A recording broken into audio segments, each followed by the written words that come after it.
Rompan filas y saquen un oído.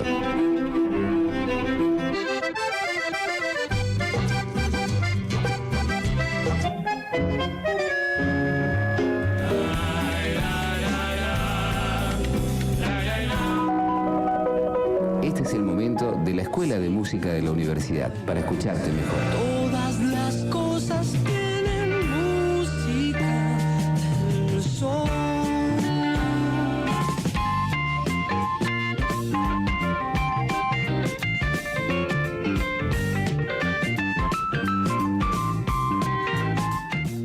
Y de a poquito cada viernes vamos conociendo a los docentes que integran la Escuela de Música. En este caso está en contacto con nosotros la magíster Irene Sabanes. Irene, ¿cómo estás? Bienvenida.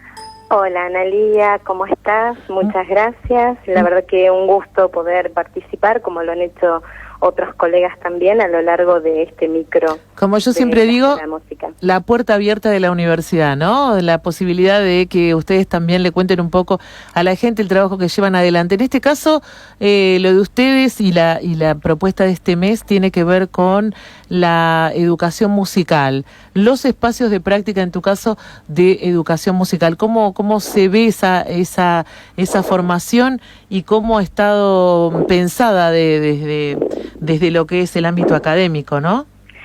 Sí, es muy interesante poder pensar esta formación de la Escuela de Música, ¿no? de la Universidad Nacional de Rosario, que tiene una historia larga, la formación en docencia y en educación musical específicamente, ¿no? Allí en la Escuela de Música hay profesorados relacionados con instrumentos, con canto, con composición, pero también hay una carrera específica que es la de educación musical. Y bueno, esta carrera tiene una historia, está desde hace mucho tiempo, inclusive surge cuando todavía la Escuela de Música era parte del Instituto Superior de Música de la Universidad del Litoral, y allí se hace como un convenio con un profesorado que ya venía funcionando, y bueno, y pasa a, digamos, parte de esa población docente y también de alumnos, pasa a la Escuela de Música. Estamos hablando entonces del comienzo. Sí, del comienzo. Claro. Y obviamente allí había como una concepción de que era la formación en docencia musical, que estaba más relacionada con una visión de, por un lado, la idea de los conservatorios y de la formación específica en los instrumentos, pero también esta demanda que había de maestros de música en la escolaridad común básica, ¿no? Primaria.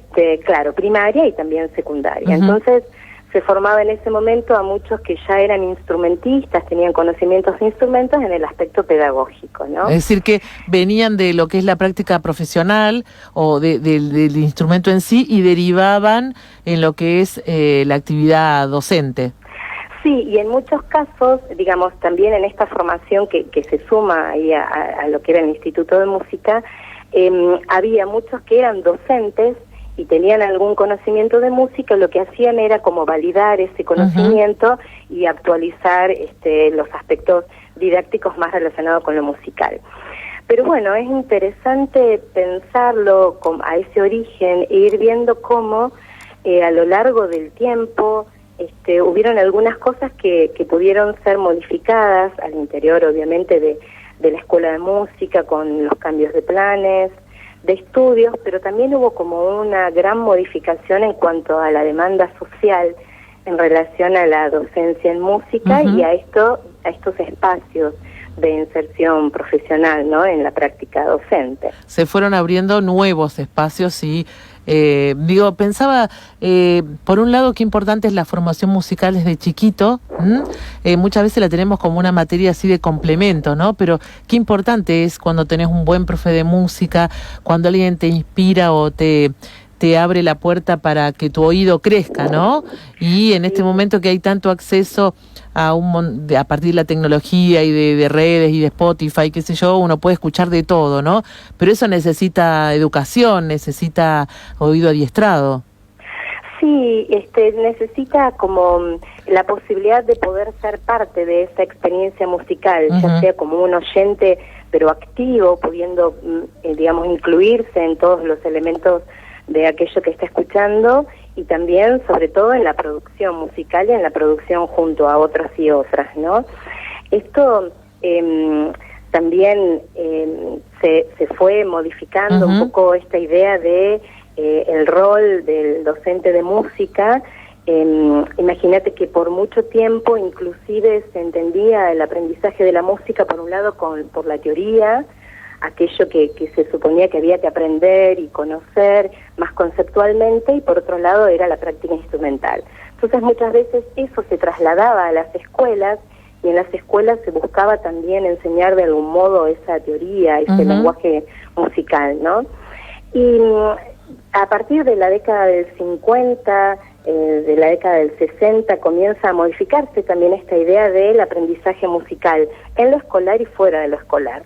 Se empieza a hablar de iniciación musical, de educación musical, pensando que había algo más posible de aprender y de compartir en relación a la música, que no era exactamente ni el aprendizaje de un instrumento en particular, ni tampoco lo conceptual, ¿no? Lo más teórico. Y bueno, eso también se traslada a las escuelas, y Rosario, en Rosario fue el primer lugar donde se escribe un libro de didáctica de la música, pensando justamente en eso, en reflexionar acerca de la enseñanza de la música y pensada para la escolaridad, ¿no?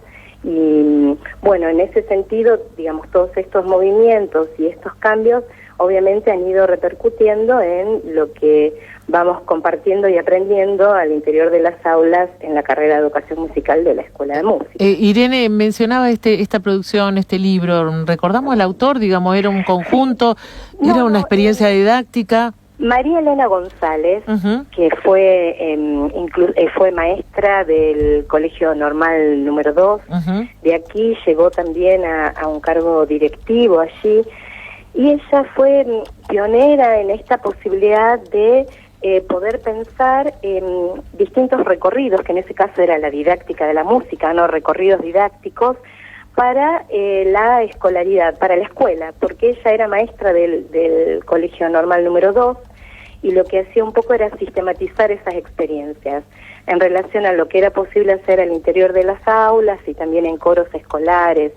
Y su texto fue pionero en Argentina, se publicó en el año 1964, 65, por allí.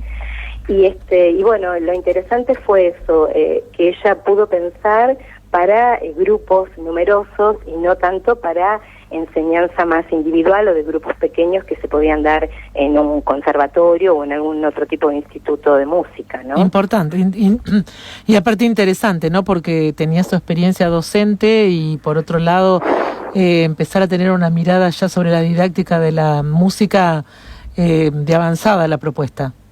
Sí, totalmente.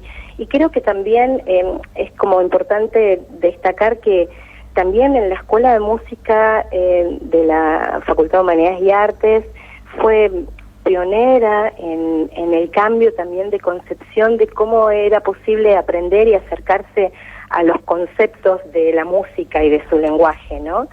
Esa idea de que en algún momento todos aprendíamos algo que se llamaba teoría y hacíamos cierta práctica de cantar o de entonar o de recitar notas que se llamaba solfeo, y es en la Escuela de Música donde se gesta este recorrido metodológico que ahora se llama educación audioperceptiva, y que es esta posibilidad de comprender el hecho sonoro musical desde la escucha y también desde la práctica sobre esa escucha, incluyendo el cuerpo, incluyendo un hacer musical, ¿no? Entonces, eso también creo que repercutió mucho en los modos de entender la educación musical en Rosario y también en otros lugares, ámbitos. Como vos decís, esa mirada integral, ¿no? Esa experiencia que significa la música, porque la música es un montón de cosas, te gusta, no te gusta, pero por todos lados, ¿no? Por el oído, por el cuerpo, por la piel, por lo que te pasa en la cabeza, por un montón de cuestiones. Bueno, aboquémonos un poco a este cambio, digo, antes se pensaba esa formación musical para prácticas docentes, ¿no? Pero este campo es mucho más grande, digo, podemos citar experiencias tan ricas como las orquestas, barriales, digo, nosotros también en Rosario hay... Entender, en Rosario obviamente y en otras partes del país, hay otras posibilidades de inserción, sobre todo con algo anterior, que es entender que ya no podemos hablar de música, sino que tenemos que pensar en músicas y en distintas, valores que esa música puede tener en un contexto social determinado, la función social de la música, que también la hace diversa, y también hablar de infancias y adolescencias, ¿no? Y desde ese lugar creo que es importante pensar una educación musical también, ¿no? Pudiendo también integrar esas otras miradas y no solamente pensar en la escolaridad o pensar en un determinado tipo de música que es el que tenemos que compartir o enseñar, aprender juntos, ¿no? Y en este sentido, lo que vos preguntabas, sí, los espacios, si bien en un momento estábamos mayormente formados para insertarnos en la escolaridad básica común, ¿no? En la escolaridad, ya sea primaria, secundaria, podría ser también pensarse en educación superior. Sin embargo, la demanda y los requerimientos de los espacios han variado mucho, y ahora nosotros estamos pudiendo aprender junto con los estudiantes y las estudiantes que se van incluyendo en estos espacios y los colegas coformadores que están allí trabajando, cómo es posible modificar el rol y pensar de qué modo compartir experiencias musicales en espacios tales como centros culturales, talleres barriales, el lenguaje musical que se da en las orquestas infanto-juveniles, ¿no? Que en nuestra ciudad hay varias y en la provincia también, y estos espacios que demandan otro modo de ser y de estar como docente, ¿no? Y también demandan estar en contacto con otras maneras de hacer música, ¿no? Y otras músicas. Entonces, en ese sentido está siendo muy rico y también muy desafiante el poder modificar las maneras en que quizá muchos de nosotros, de nosotras nos formamos en relación a la enseñanza de la música, y de pronto estar aprendiendo junto con los que van aprendiendo mientras lo van haciendo, ¿no? En este momento vos sos profe de didáctica de la música y también de práctica docente. Sí. En este momento, ¿por dónde viene, digamos, la gente que está estudiando la formación musical, la educación musical? Digo, ¿vienen más de un ámbito del otro? ¿Cómo llegan? Digo, porque ha ido también cambiando el perfil del profe de música, ¿no? Digamos, desde todo aspecto. Por ahí no es lo mismo los que tenemos algunos años, las características de esto que vos decías, ¿no? Van viniendo de distintas vertientes. Sí, nosotros tenemos ahí en la Escuela de Música, una población de estudiantes bien heterogénea, muchos colegas ya que son educadores musicales y que han tenido otra formación o que se han iniciado teniendo algún conocimiento de música y han ido aprendiendo en su hacer, también ingresan allí a la Escuela de Música para complementar aquello o para tener una titulación, ¿no? Entonces hay una variedad muy interesante. Muchos de los estudiantes vienen con un gran conocimiento del hacer musical y del hacer musical de sus pueblos o de otras regiones, que ha sido aprendido desde la experiencia, y eso también lo pueden aportar a la cátedra, ¿no? A las cátedras en general, su conocimiento del hacer música en familia o en grupos, y también hay algunos que nunca habían pensado en la docencia musical y de pronto sienten ese requerimiento, ese llamado, y tienen quizá una práctica instrumental y deciden también volcarse a aprender de qué modo compartir más en el plano de la educación musical. Así que es muy heterogéneo, y también, bueno, ahí también hay una gran riqueza, ¿no? Y hay otro punto que me parece como interesante, y es que muchos de los estudiantes tienen una práctica musical de grupos, de conjunto, de bandas, de hacer música, de cantar en coros, de ellos mismos producir, componer. Y entonces allí también hay, me parece, otra de las posibilidades ricas, y es de poner todo el tiempo en discusión este equilibrio y desequilibrio, pero este equilibrio entre la docencia y lo artístico, ¿no? Somos músicos compartiendo, aprendiendo a compartir esa música en el campo de la docencia, o somos músicos, sí, eso, compartiendo, y también, bueno, algunos de ellos quizás en algún momento se inclinen más a investigar o indagar sobre este campo, pero eso está siendo muy interesante, ¿no? El poder buscar ese equilibrio que no nos lleve a tener una mirada de la educación musical y de la docencia alejada de lo que es hacer música nosotros en lo cotidiano. Totalmente, totalmente. Bueno, acá hay varios oyentes que tienen buenos recuerdos de sus docentes de música, así que nos ponemos felísima. Y por supuesto, seguir bregando por lo que es la formación musical, digo, la formación en los ámbitos de educación tan importantes, ¿no? Para generar oídos amplios. Digo, me parece que una de las cuestiones de la música es tener un oído amplio donde uno puede escuchar muchas cosas, ¿no? Y tener esa capacidad para interpretarlo.